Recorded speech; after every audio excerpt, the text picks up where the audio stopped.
طبعا وهذا كتاب الله يا رجال، ومحمد رسول الله.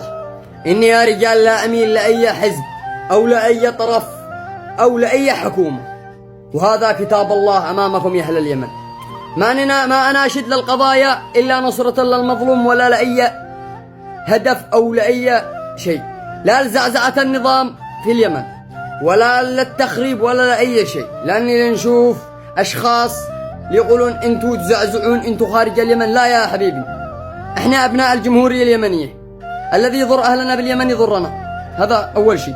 ثاني شيء، وصلتني أخبار ما أدري هل هي صحيحة أو غلط، وصلتني أخبار إن قاتل أبو غدير الشرعبي إنه هرب من تعز إلى المناطق اللي مسيطرة فيها حكومة صنعاء. فنتمنى منكم يا حكومة صنعاء ويا حكومة تعز أن تتحروا بالموضوع، وأن تسلموا القاتل للعدالة، وأن يتم القاتل يقتل، لأنه ما رحمش أبو غدير يوم بناته جنبه قاتلوا أمام عيونهم. وين هذا حصل يا أهل اليمن؟ وين؟ نحن أبناء الجمهورية اليمنية، لا تشردونا خارجين البلاد.